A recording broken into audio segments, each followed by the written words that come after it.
Amerikan iç savaşlarında inşa edilen toplara karşı dayanıklı zırhlı gemiler CSS Virginia ve USS Monitor'u.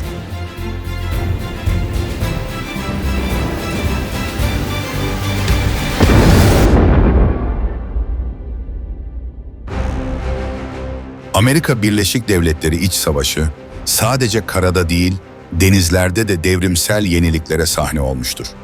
Savaşın bu yönü özellikle deniz teknolojilerinde kendini göstermiştir. Kuzeyin ahşap gemilerden oluşan donanması tüm güney limanlarını abluka altına almış ve güneyin ticaretini büyük ölçüde engellemiştir. Ablukayı kırmak isteyen güneyli mühendisler, kuzey donanmasına etkili olabilecek bir gemi tasarımı üzerinde çalışmaya başladılar. Sonuç olarak Virginia'da bulunan Norfolk deniz üssünde USS Merrimack isimli ahşap fırkateynin sağlam olan alt gövdesi 8 inçlik dövme demir plakalarla kaplanarak zırhlıya çevrildi ve gemi CSS Virginia adını aldı. CSS Virginia, gövdesi içinde baş, kıç ve bordasında olmak üzere toplam 14 top bulunduruyordu. Demir kaplaması sayesinde geleneksel toplara karşı oldukça dayanıklıydı. Öte yandan, Kuzeyliler de İsveçli mühendis John Ericsson tarafından geliştirilen USS Monitor adlı gemiyle bu tehdide karşılık verdi. Basık güverteli ve 360 derece dönebilen tareti olan bu gemi, 20 santimetre kalınlığındaki demir zırhıyla kaplanmıştı ve 11 inçlik toplara sahipti. USS Monitor, düşük profili ve döner kulesi sayesinde hız ve manevra kabiliyetini koruyarak savunma açısından oldukça esnekti. Geliştirilen döner top kulesi, geminin düşman gemisine doğrudan yönelmeden ateş etmesine olanak tanıyordu. Amerika Birleşik Devletleri İç Savaşı'nın en kritik deniz çatışmalarından biri Hampton Roads'da yaşandı.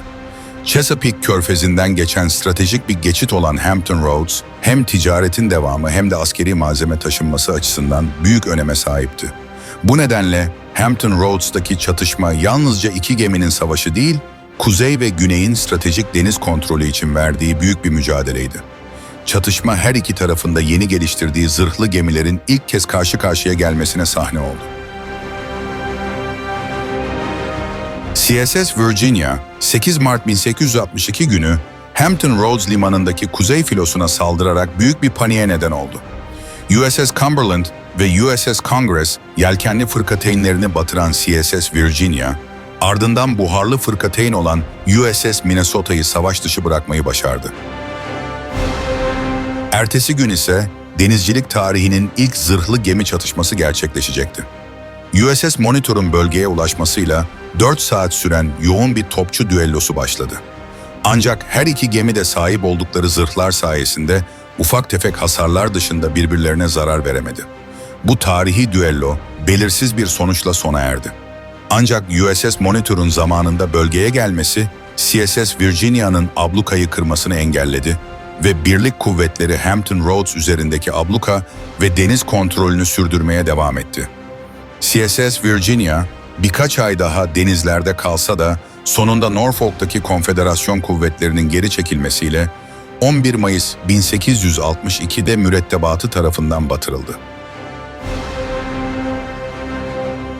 USS Monitor ise 31 Aralık 1862'de kötü hava koşulları nedeniyle battı ve enkazı 1974 yılında bulundu. Bu gemiler demir zırhlı gemilerin denizcilikte kalıcı bir değişiklik yarattığını göstermiş oldu.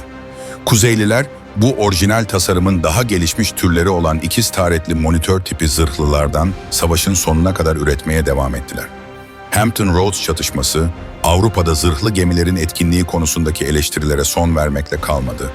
Aynı zamanda deniz gücü olmayan ya da kısıtlı bütçelere sahip donanmalar üzerinde de derin bir etki yarattı.